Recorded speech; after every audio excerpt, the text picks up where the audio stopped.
Okay. Hello. Today is Sunday, October 1st, 2023.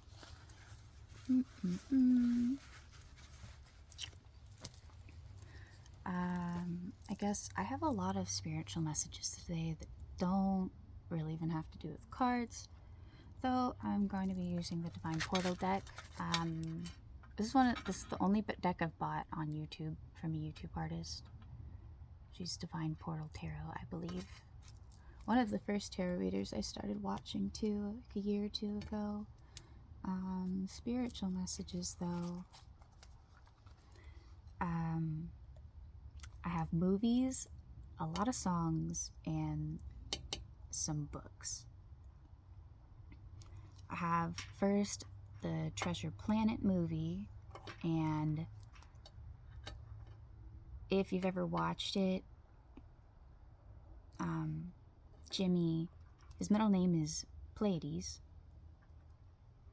which is close to like a Pleiadian. I think Pleiades is where Pleiadians come from, but that's supposed to be like a planet of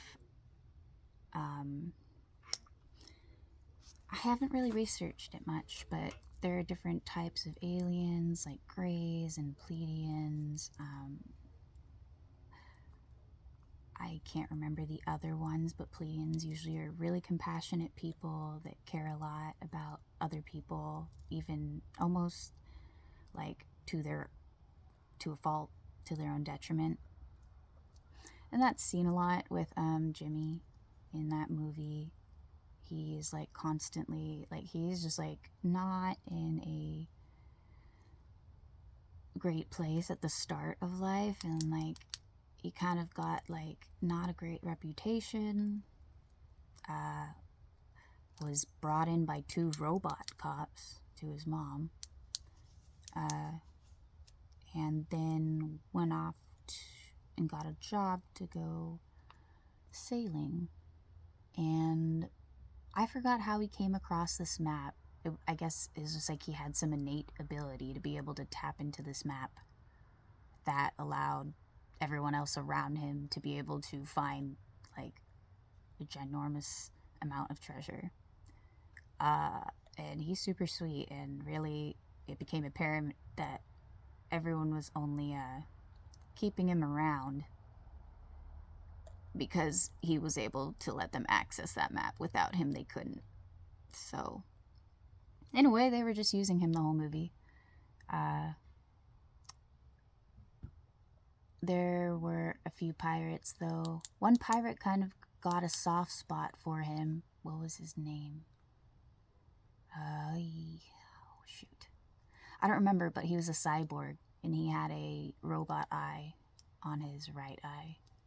And he had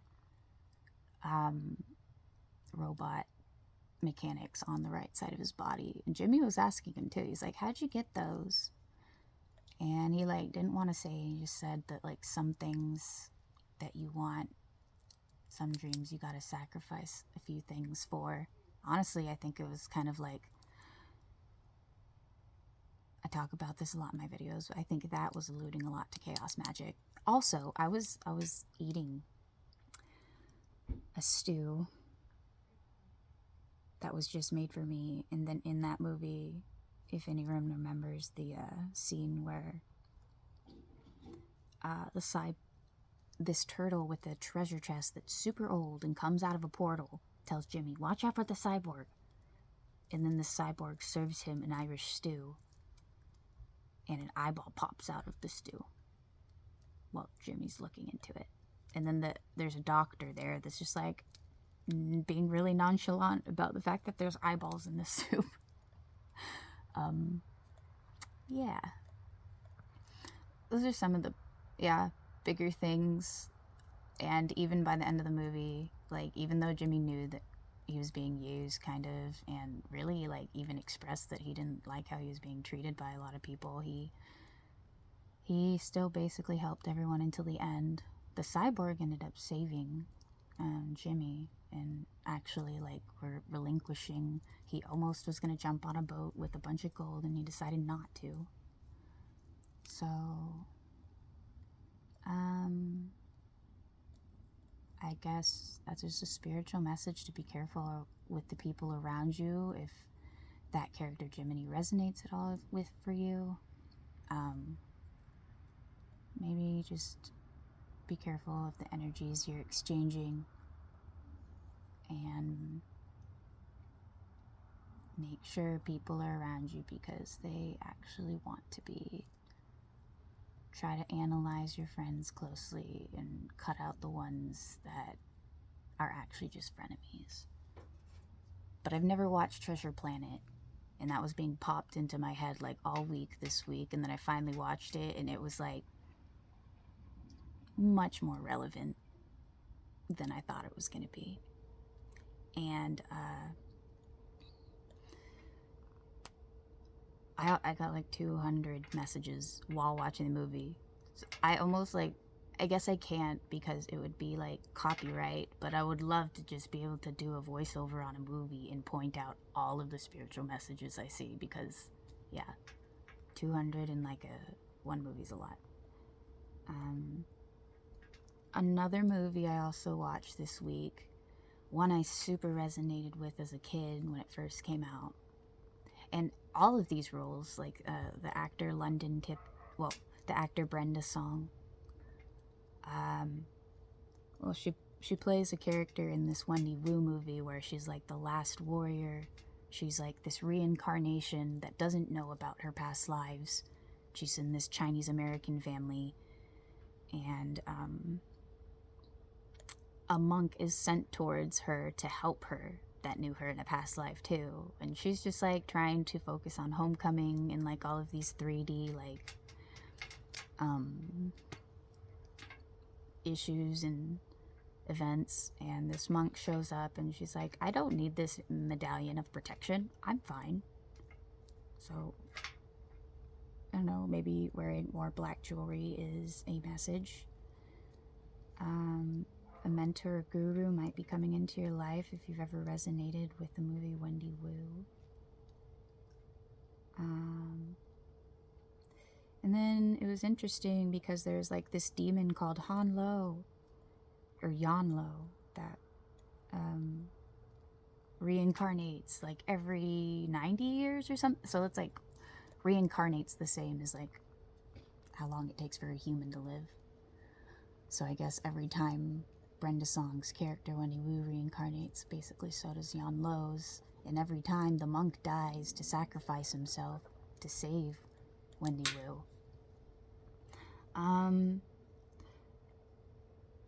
I've gotten into yoga a lot, and when Wendy Wu's doing a bunch of the training in the park, it just like reminded me of that. Because I've been doing a lot of Warrior 1, Warrior 2, Warrior 3s, and channeling my inner warrior. They had 4 statues of animals that became like teachers. They like were conjured into monks. What were the animals? It was a tiger for aggression.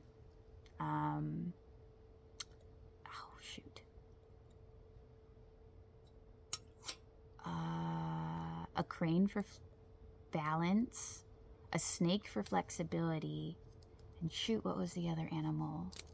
Is it like a tiger and a leopard? They're like 2 very kind of similar cats. And what was it? I have no idea. But I mean, I liked that because lately I have been a little like apprehensive about snake symbolism because there's so many around me right now, like snakes as humans around me. But to think of a snake as, it still represents wisdom, maybe like taboo wisdom, and flexibility in that. and being adaptable. And then the last movie I channeled was Bug's Life. And I haven't watched that in forever. I don't remember the plot that much. It's probably a good thing because I'm getting too detailed with these, every bullet point here that I have written down in my notebook. I don't remember what the main character was trying to do, but it was basically like his job to like help save like his colony. He had a more idealistic, compassionate way to do things than I think. Were they wasps? No, they were crickets. Were they crickets? Yeah, I think crickets were trying to take over the ants.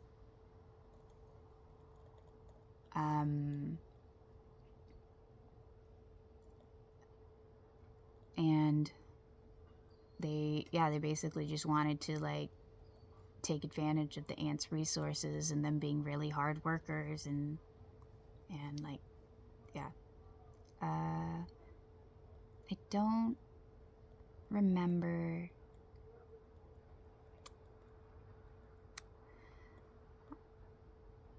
I don't know.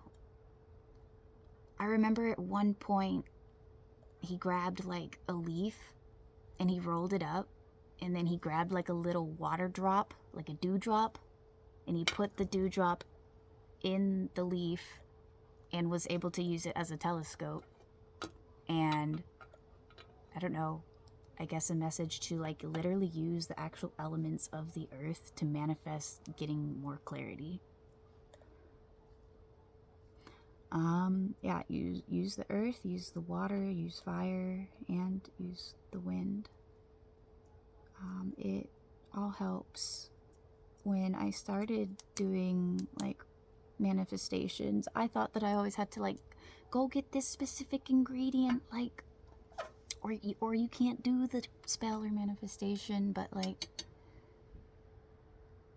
a lot of it is visualization and just being resourceful with the stuff around you. Like, I was just recently told kind of like, you don't need salt. If you feel like you need salt to cleanse an area, protect an area, sure, it helps to actually have it, but you can also visualize like just sprinkling it around, like just without actually doing it.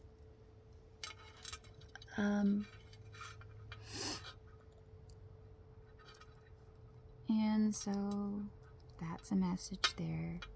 I thought it was cool too because I was already thinking of Bug's Life for like a day or two, and then I was here yesterday or earlier today and I was doing manifestations about like getting a nice house and being able to actually just easily and smoothly go back to college.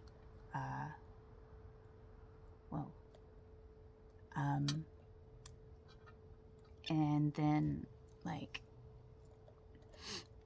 a tiny little dandelion puff like literally flew and blew right into my fingers. And I thought that was weird because, you know, when you blow on like a full dandelion, these tinier pieces come off and fly away. Like, that's really hard to even like grab one like midair. The fact that it just like flew and fell into my hand was a little interesting, and I think that was like pretty good confirmation that if you put the intent there, your manifestations can be really powerful.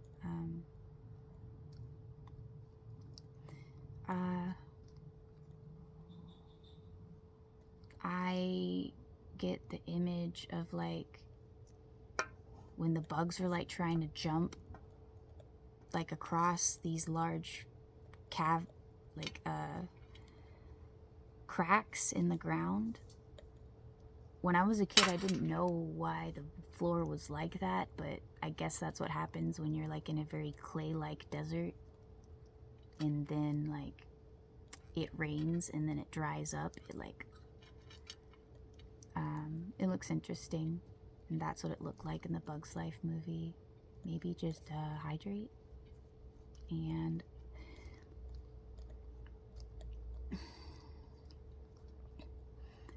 desert doesn't have a lot of plants, but it does have a lot of heat. So I guess use fiery energy to help you manifest. And the desert doesn't have a lot of plants, but I know that the clay out there sometimes could be really healthy for your skin. In a way, it like almost pulls out like toxins out of your skin and helps rebalance your pH a little bit. So just with that image of like,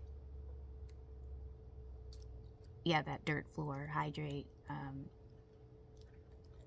oh, what were the other two things? Detox and, oh, what was the other one I just said? I don't know. I call back my memory. My third eye and crown chakra are protected, and I can see clearly.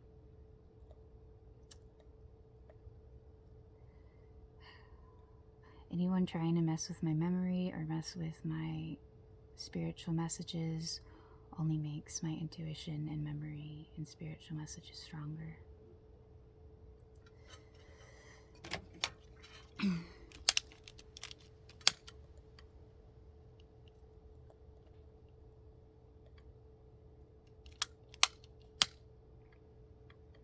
I don't know if I should, like, I feel like I took a long time talking about all three of those movies. I have like twice as long list about artists and books. So, wow, 16 minutes.